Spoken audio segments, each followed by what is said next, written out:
Hello, everyone. Good to see you. Please join your hands in front of your heart.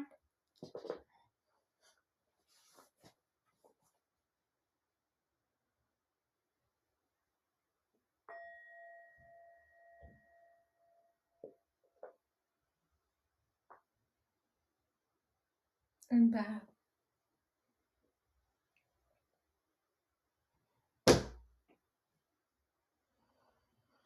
So, thank you very much, everyone, to be here today. Really, I know that for each single one of you, it has been, it was almost like, I don't know if I can come, I might come, I might not come. So, when everybody is busy with duties and having hard times, so thank you very much for trusting the Dhamma.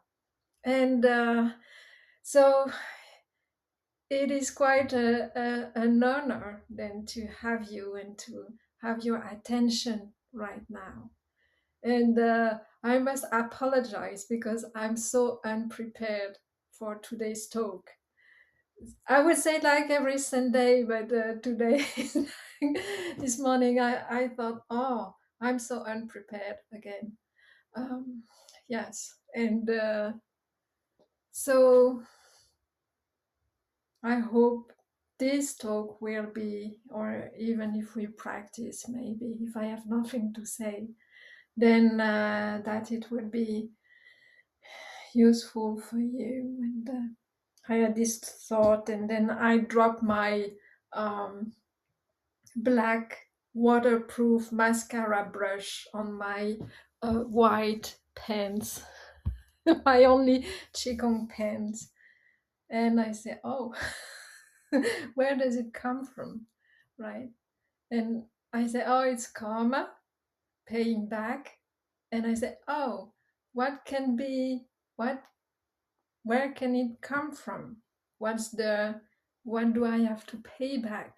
And then this I had instantaneously this memory of me when I was a child, maybe 10 years old, and I was spending time in my mom's bedroom. I had no bedroom of my own. I had only sharing with my sister. And so I spent time there. That was my only way to have time alone. And I remember I had a pen, and there was this kind of nice bed cover that she had, white one. And I don't know what crossed my mind, but I decided to write something interesting on it. you know? And I said, and then I said, "Oh, okay. I just, flip it over, and it won't be seen anymore." And of course, my mom is "What's that?" And she recognized that it was a child uh, handwriting. So of course, I was the guilty one, but she didn't complain that much, and she had to live with it something like for 15 years because no money, no much money. So she had to every night and every day had to, yeah, see it. So I suppose because I have no money to buy a new chicken clothes, then I would have to live with that stain in memory of my my mother. So that was funny, that this correlation between those two events. Yes. So what we can do is um, make a link with the talk I gave last week for those who were there. It was, yeah, why are we born, and where are we going? All right. And I talked about um, the cycle of samsara, how the body we are living now with it now is actually consequence, has been conditioned by our past cravings. our past desires to be reborn. So we have it right now, and in this current lifetime, actually, we can use it.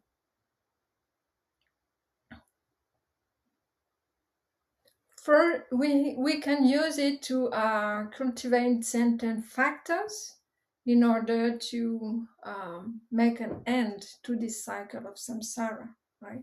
But first of all, we have to recognize what's the danger in being in samsara, and this is also why um, one has to really consider this possibility of rebirth or work with it as an assumption. And I've always said, of course, if you want to meditate only for well-being, then that's very fine. But I'm not teaching meditation for well-being. I'm teaching meditation and wisdom for a liberation of mind, getting out of the cycle of samsara,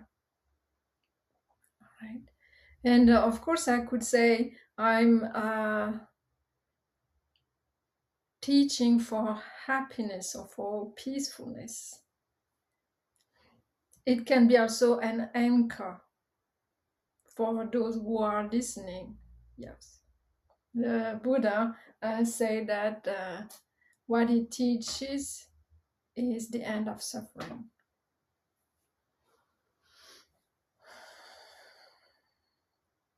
So one has to take rebirth as an assumption, and as well to take rebirth not only as human being but in other realms such as the hell realms, the ghost realms, or the gods realms. It's very difficult in our the way we've been uh, brought up, the way we've what the kind of knowledge that we got from school and university to consider this possibility, and more difficulty to say, okay, I believe in it, right? So there are teachers who say, okay, maybe you do not believe in those other realms because you've never experienced them, and nobody at school, at university, on TV tells you that yes, they exist. So, but what you can do is that consider in this reality of human beings and Earth and galaxies and stars and planets and quantum physics, right? Then consider the following. If you do unwholesome deeds, or let's say if you have negative thoughts of ill will against yourself and or against others, then or even actions of harming, of saying bad things about other people, then look directly at the consequences and what kind of mind state you dwell in. And how does it feel? Right? How does it feel? Most probably not pleasant, right? So one can say that the consequences of bad actions, bad speech, misbehavior is actually a lot of stress in this human realm. So some say, okay, then one can consider that you live in hell on earth, right? Or you live in hell already in this reality when you have this kind of behavior, speech, or thoughts. We can we can work like that. we can work with this kind of assumption, right? This is, in a sense, this is an analogy to say that you are reborn in the air realms if you have those kind of thought, speech, and misbehavior, right? So as long as you haven't reached stream entry, the first stage of enlightenment, then you can go from the human realms to the air realms, or from the human realms to the godly realms, and then fall back directly as human or as in air realms, depending on the karma you've made. So there is no safety. You keep cycling, right? And when you reach stream entry, then it is said that you have at most 7 lifetimes before arrangeship, full enlightenment. Full enlightenment with the death of the body, then you will not be reborn. And you will stay in Nibbana. Nibbana is not a place, but let's use this phrasing, because there is no choice with our language to put words in it.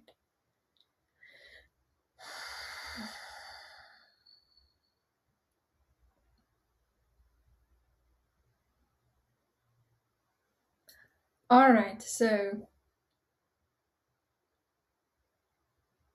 there is this cycle of samsara, going from being reborn over and over again in different kind of bodies. So it can be human flesh, bones, body. It can be formless body, just mind. I don't know how it goes in realms. This I don't know. So, which kind of body you have?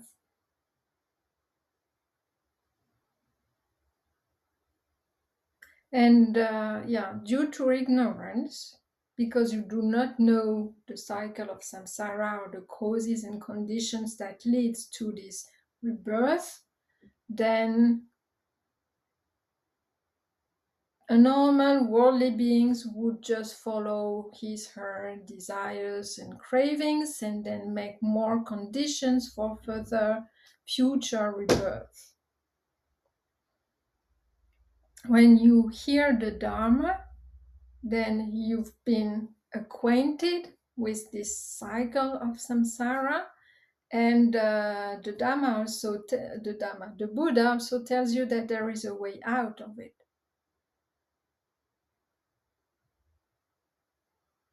And somehow, in order to cultivate the factors and develop mindfulness, awareness, and insight practice, you have to recognize that stopping cycling is actually something that is desirable in a sense. If you say, "Oh no, Marianne, I just want to stay in that realms, in those realms. I still want to enjoy life. I still want to experience life, even if I have to deal with the death of my loved ones. I still want to stay here. Finally, I'm okay. I have ups and downs, but that's not. That's still okay. I have food. I have friends. I can go to the theater, and it's not that bad. I'm healthy. That's okay. My conditions, it's not that bad. That's why, yeah. So the motivation for developing a mindfulness and insight practice is actually to realize the danger. All right. the danger of staying in ignorance, the danger of not being uh, freed yet, the danger of maybe in another lifetime going to hell realms where suffering will be very, very great. You can say, oh, yeah, but I won't remember about my past life, right? So, new being somehow, new being, right? And I remember that I gave a talk about gratification, the danger, and the escape regarding sensual pleasures. So one has to understand that yes, having this body, there is uh, gratification from the six senses, right? Five senses, and the sixth sense being the thinking. So yes, there is gratification. Of course, you can get a lot of pleasure from the body and from the six senses. That's true. And we can also have lots of pleasure many times. We can repeat the experiences. Yes, there is gratification.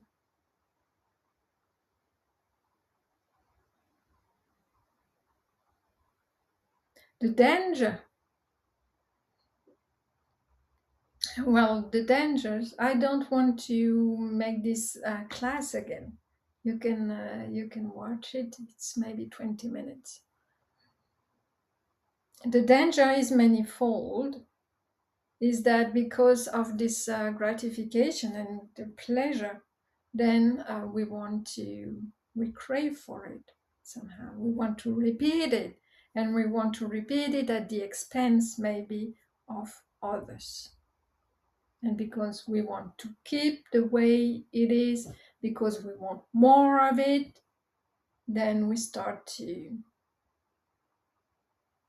be, we might also be hostile to others and start wars.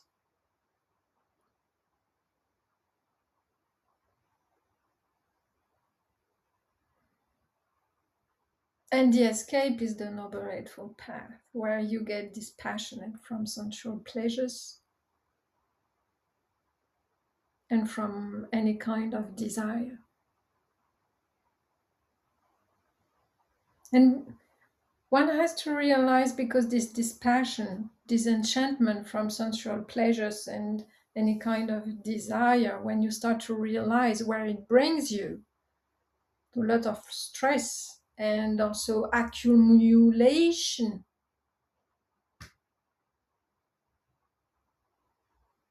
of consciousness and more mental formations and more doing, more getting, and more stress even.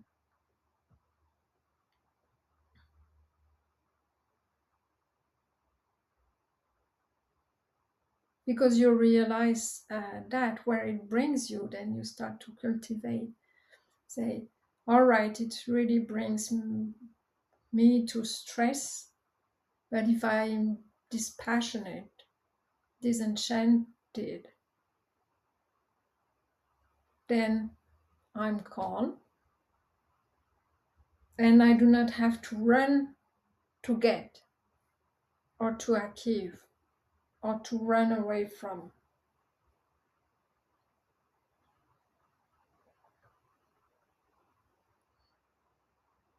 So the first thing is to realize for oneself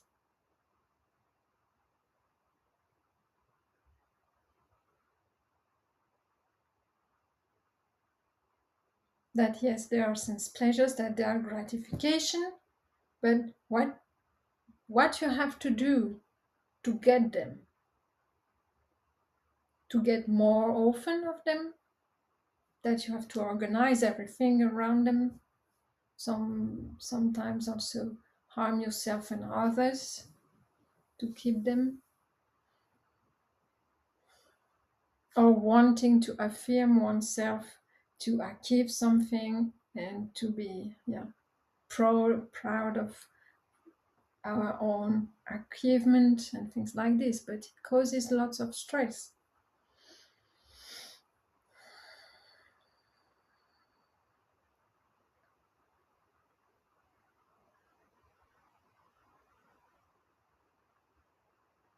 And lots of suffering. So we start to cultivate, to meditate, develop mindfulness and wisdom.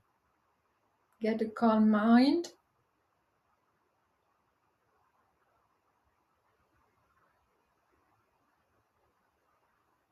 And we have to start to reflect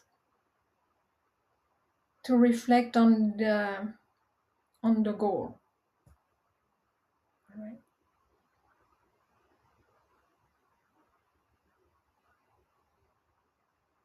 To give us motivation. First motivations might be, yes, I want to be free from bondage of samsara, not going back to the hell realms ever again. Even in this very lifetime, in this very reality. I'm done with ill will. I'm done with hate. I'm done with greed. Too much, it brings too much suffering. I will do my best, right effort, right striving, to not let ill will, to not let greed arise again.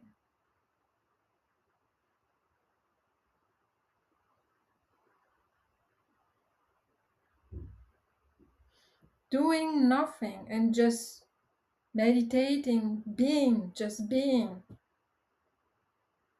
and just awareness is not enough. One must bring the effort.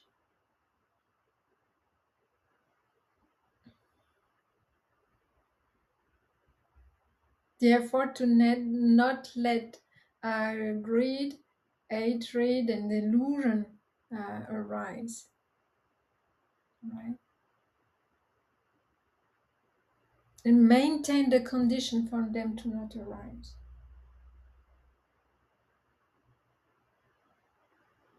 If wholesome mind states are not a reason, then we develop the condition to make them arise. And when they are there, we cultivate also the factors in order to maintain them. This is right effort in the Noble Eightfold path. So there is doing. There is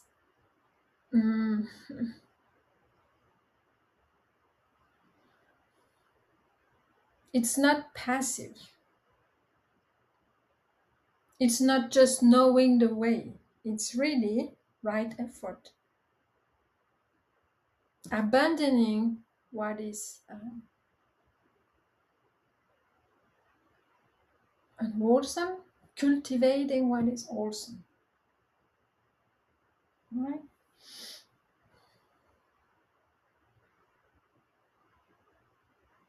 And yes, we are then cultivating the conditions for normal joy and happiness in this lifetime. And when it starts to stabilize and to be a little bit more joyful, we start to trust a little bit more in the teachings. We start to develop faith in the teachings.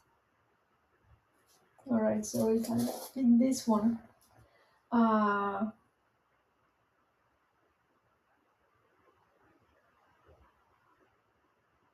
where is right effort? I don't see. Oh yes, 4 right kinds of striving. It's there. So abandoning of unwholesome, preventing of unwholesome, rising of wholesome, and maintaining of wholesome.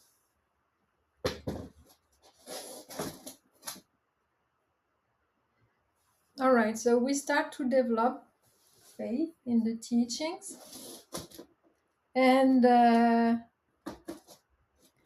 we can then start to say, okay, I would like to go a bit further in the understanding of the teachings, develop wisdom.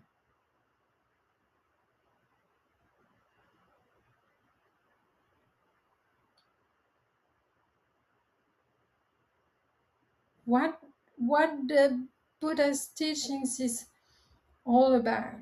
It's about Nibbana. Nibbana.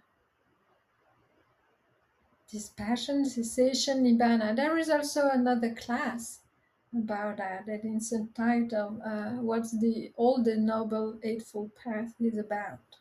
It's about Nibbana. So freedom from bondage, freedom from like breaking the chains from samsara, and abandoning of the 10 fetters. The 10 fetters are there. So let's read it. The 10 fetters. So the personality view, doubt, so skeptical doubt, and clinging to rites and rituals. So those 3 fetters that invade the mind, uh, they are fetters or chains, and they keep you bounded to the cycle of samsara. Those 3 are abandoned at stream entry. And then there are 2 more: sense desire and ill will. Those 2 are highly reduced at the second stage of enlightenment, which is called once returner, because when you've reached that stage, it is said that you will have only 1 lifetime back before full awakening. Um, Sense desire and ill will are completely gone at the non-returner stage, third stage. Non-returner means that you won't come back as a human being. You will reach enlightenment in the formless realm, God, godly realms. I don't know if it's godly. Yeah, so in the formless realms. And the 5 fetters. So you see that 5/10, so half of them, which are craving for form, craving for formless, conceit, restlessness, and ignorance, are completely uprooted at friendship, full enlightenment. So half of the work is only finished at the last stage, when you will not be reborn.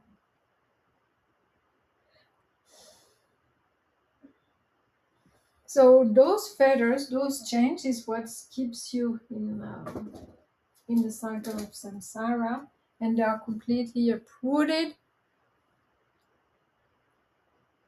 by having to walk this four path.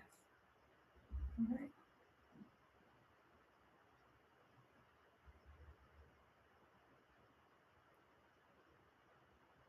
And the idea of, well, the let's say the map of the path, the first path, for example, to get to stream entry. So it's always the same. You develop morality, you develop a concentration. Concentration arises by, um, let's say, living in an environment where you can sit, listen to the Dhamma, having maybe access to Dhamma friends, and having enough to fill your belly and to have a roof. Those are good conditions. You practice mindfulness, the 4 foundations of mindfulness. Right? You develop right concentration. if possibly, learn and develop at least the four first jhanas, the mental absorption states. And because your mind is calm, malleable, receptive, then you develop wisdom inside practice.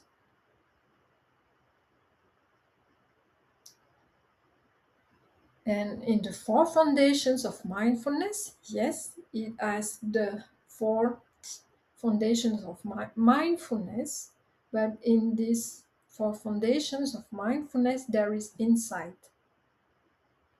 If you've read it, I recommend to read Satipatthana Sutta. I think it's in the Majjhima Nikaya. And in passing, I really suggest you to read the early Buddhist text for yourself and trust the words that are in there more than my words, right? Because it's supposed to be the words of the Buddha, and he had a very special way to teach. Right?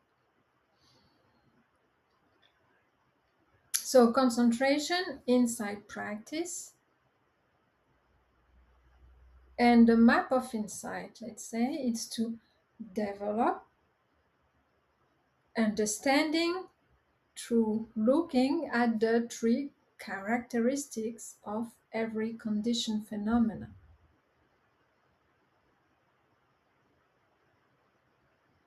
So you sit, you look at what's arising, what's passing away, and you pick one of the three characteristics, which is either non-self, impermanence, or dukkha, suffering, unsatisfactoriness, and you look how those characteristics apply for everything which arises and pass away.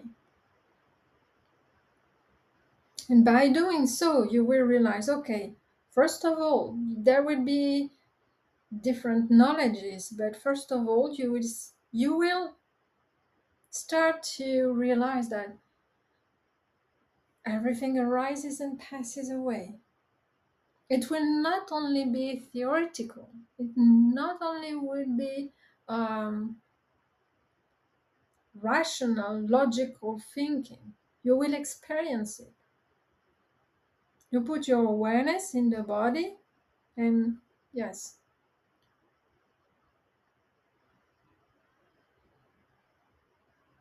and just you can start with the rising and falling of the belly while breathing. Just that. Realize, okay, it's never in place. It's never stable. Always moving, either in, either out, in between, and constantly. Okay, moving, sometimes long, sometimes short, sometimes okay, it feels tense, sometimes it's not. All right. Breathing is impermanent. And then you will realize that inside the body, the tactile sensations, they come and go. The pain, the feelings, the feeling tone, pleasant or unpleasant, it comes and goes as well. Then you will realize that there is, yes, physical phenomena, but also mind phenomena, thinking. Right? Not only thinking, there are also other mind factors.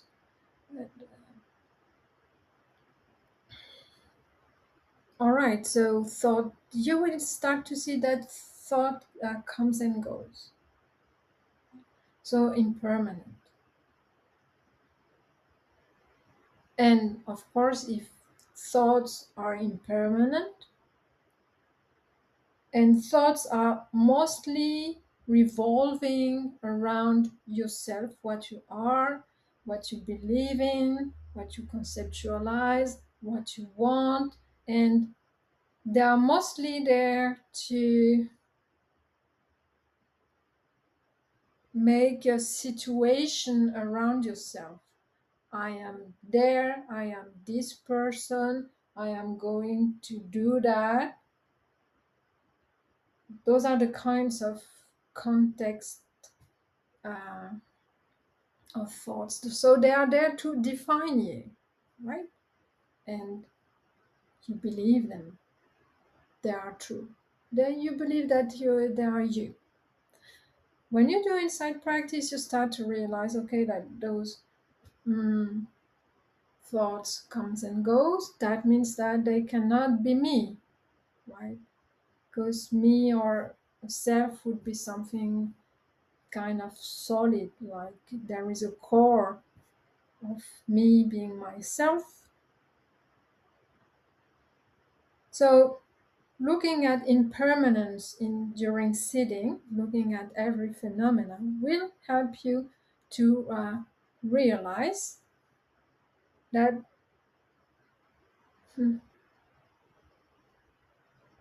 how it works. It's not really, when you start to pay attention, it's different than what you believed it was. So ignorance starts to reduce a little bit. And because everything is impermanent, that nothing lasts. And you cannot hold anything, that you cannot make things last.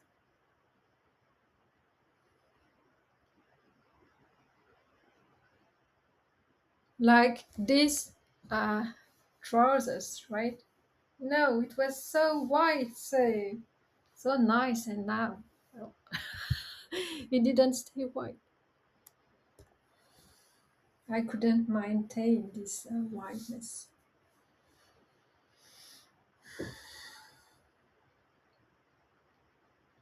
So you will realize that because everything comes and goes according to conditions that you cannot maintain forever, nothing is satisfactory.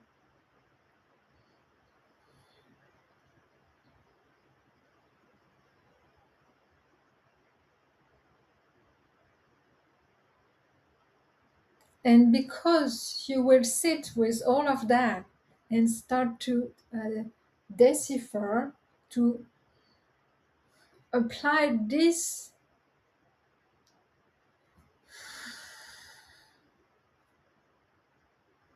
view of the world, I say the inside world, and also you can do that practice for the outside world. Then you will start to say, and you will see that it's not a wish to attain this kind of disenchantment. It will happen by itself.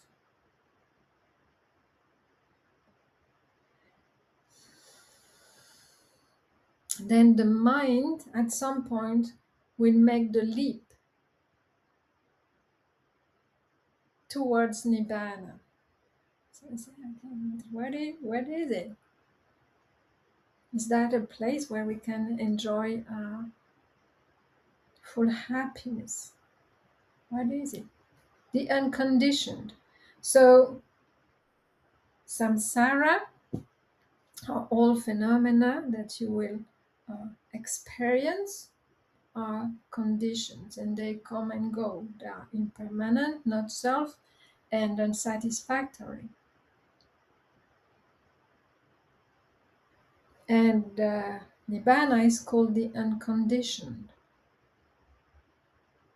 So there is no arising, no passing away, no feeling, no perception, no physical, no mental phenomena.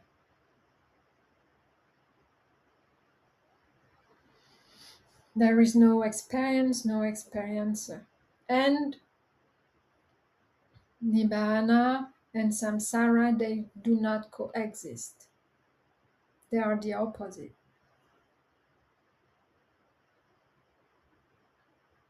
In samsara, in our reality, everything is in flux, everything arises and ceases according to causes and conditions. Oh, sorry.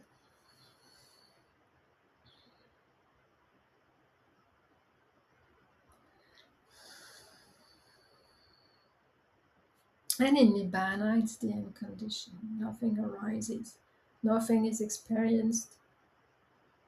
There is no form, there is no sounds, there is no um, smells, no odors, no touch, no minds, no thoughts.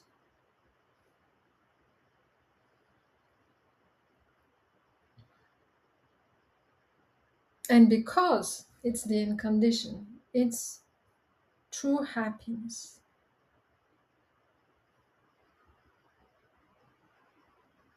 But in order to that your mind will leap in Nibbana, it has to realize the unsatisfactoriness of all the conditioned phenomena. Somehow it has enough of it. And as long as there is some grasping, some holding, or some ignorance remaining, the mind wants to, to get, to keep, oh yeah, to explore.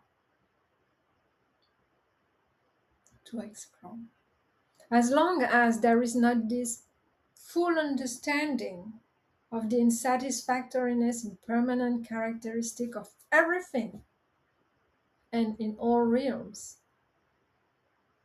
then the mind will not let go.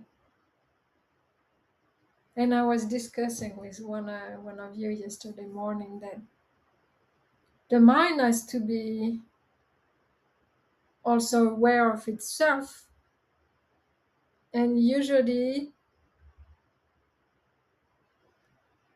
there is not this understanding that the mind itself is not Nibbana, that consciousness itself is not Nibbana. There will be no knowing, there is no knowing in Nibbana, no knowing of anything.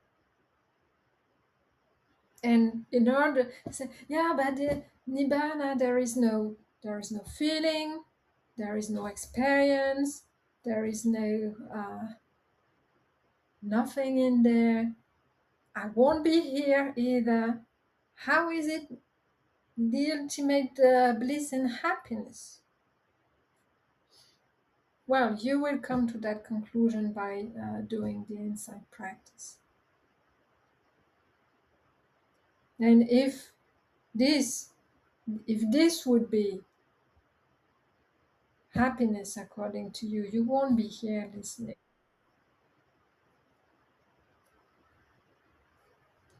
You won't be here listening, right?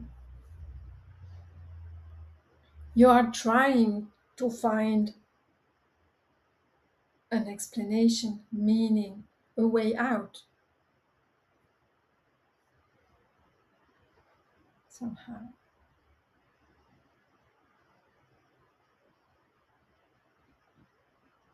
So at some point in my own journey, I thought,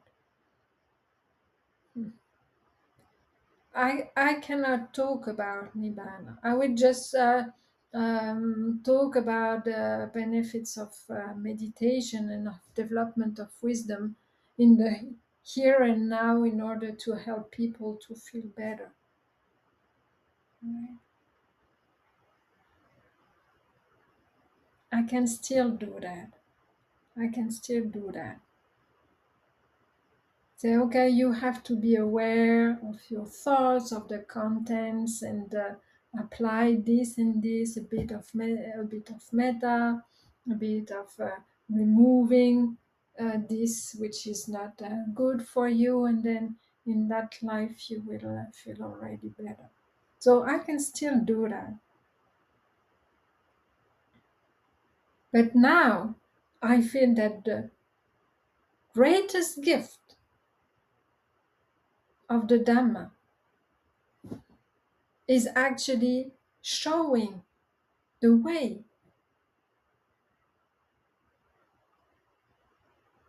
Yes, to the end of suffering.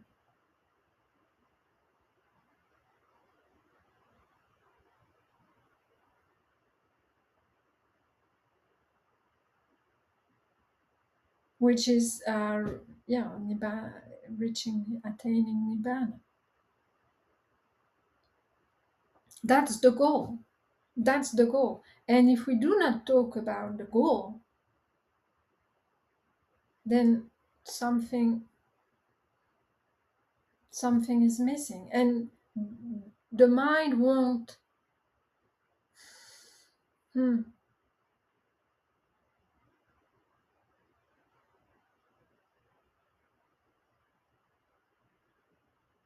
won't try to see it for itself.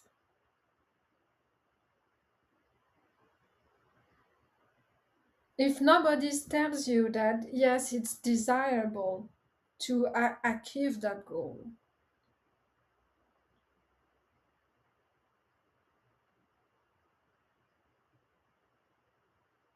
then you will not try to say, "Ah, so huh, there is samsara, there's nibbana. All right, it looks like it's opposite, it looks like it's duality. What does it mean by being conditioned? Is this life is really suffering? How is it really pessimistic? Wanting for nothing? Is it something that I really want? And okay, yes, no. And if I say no, I keep living like I'm used to live, and then I still feel that there's something missing. And right, so the Buddha 2,500 years ago arose and discovered a path again to full liberation. Why should I trust him? When I started the path, I thought, okay, those are the old teachings. We are 2,500 years after that. Uh, does it still work? Does it still work?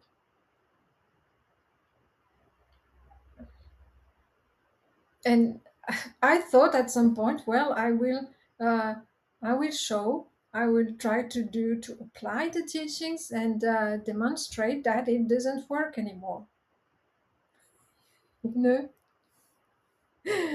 say, yes, I proved the Buddha wrong, but I actually I didn't. It worked. It worked, and I was the first one very impressed by that. Right, there is a method. There is a method, and it looks like it's universal. It works for you, for me, for him, for his disciples, for the Harent in India 2000 years ago, and it still works now. And when you read his teachings, there is a kind of methodology, a map. You say, okay, do this, do that, and these factors, this ingredient, and then this recipe, and then if you maintain all of this, that's difficult, but not that difficult, and then you'll be free. And he arose when this path was forgotten for humanity.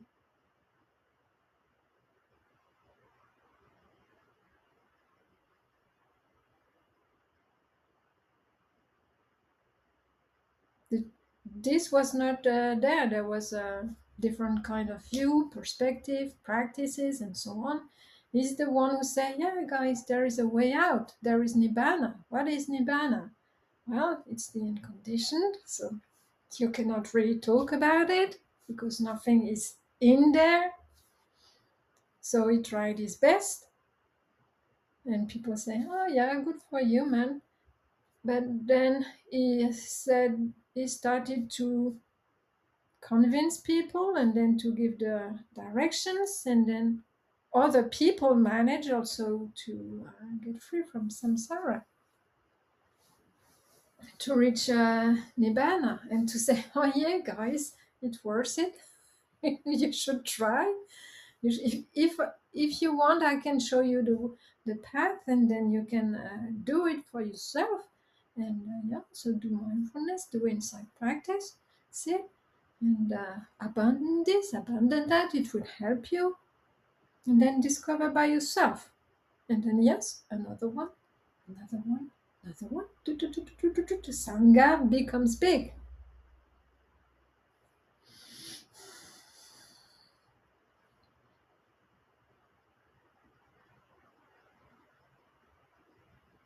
So there is something in the Noble Eightfold path. There is something, a system. It's a system. It's a system. It's given to you for free. You can apply it and then discover for yourself.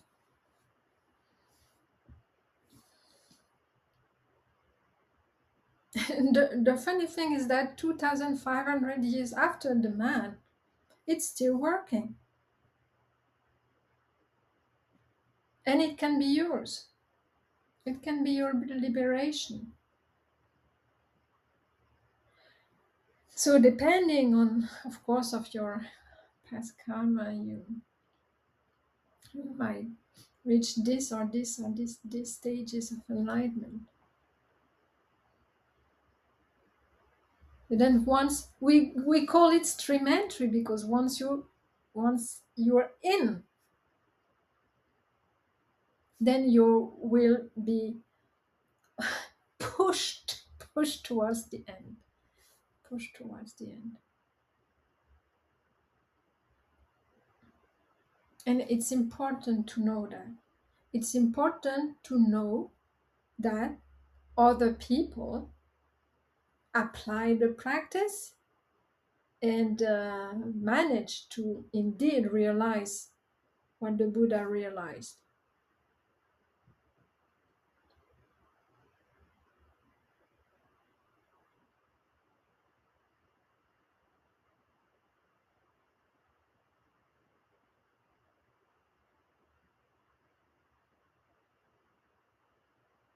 There is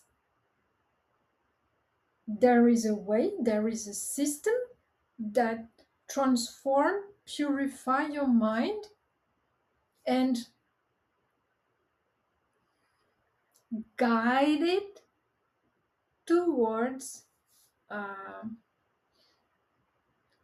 letting go, experiencing Nibbana, and then afterwards there will be some factors or the feathers who will be removed from the mind, and then of course you change a little bit. Yes, your personality will be changed in some way because some factors are no longer there. I was there was a box who fell down when I went to my study. It's no longer my study, it's like a storage room full of what we cannot show. So a box fall down, and I have to put it back, and it was a box of pictures, old pictures. I don't have many. I throw many of them. Kept some when my daughter was a baby, for example, and other. And I say, okay, can I see how I was on those pictures? So I selected a few, maybe 8 of them, and and there was one at my PhD defense, and I was just smoking cigarette. Just smoking cigarette. I was like this. I don't know, like a completely different state of mind.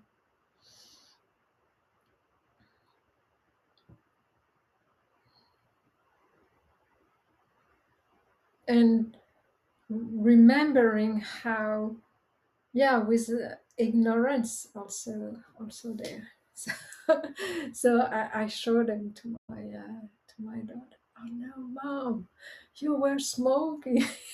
How is it possible knowing you now? You see. So yes, you will change.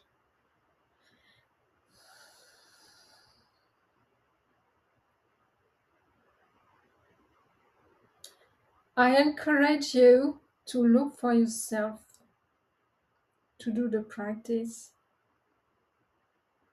and you can find all the instructions for the practice in the Pali Canon with the words of the Buddha.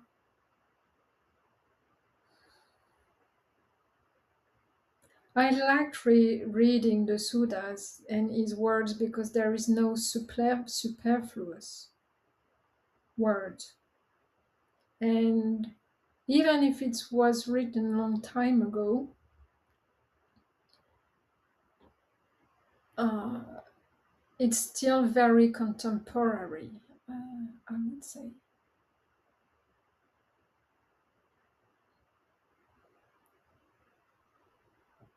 So strive for Nibbana and for enlightenment. And there is no. Hmm.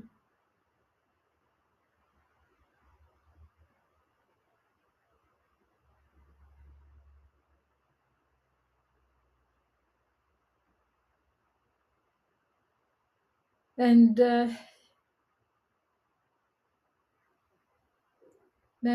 maybe the paradoxical thing is that enlightenment will not bring you anything more. In a sense, it will not bring you. Maybe you will still have to experience the bad karma you made in the past, and your life might not be still that easy. There was a Angulimala who actually killed 999 people before meeting the Buddha. So lots of bad karma. And he had, even though he wasn't harried, he had to go through suffering. Villagers would, he was in robes and doing alms rounds and fully enlightened. And yet the villagers say, "Oh, Angulimala," so they remember what he did. So they attacked him quite badly. I don't know if they were throwing stones at him, but he was, yeah, his skull, if I remember, his skull was cut open and it was bleeding on his face.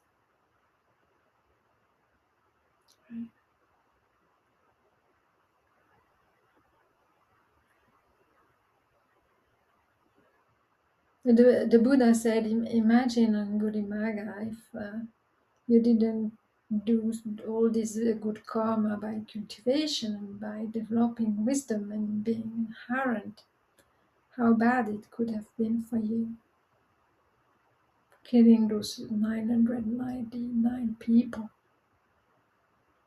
So bear with it, Angulimala. Bear with it. So that's the end of this talk. Thank you for listening. And I will now ring the bell 3 times.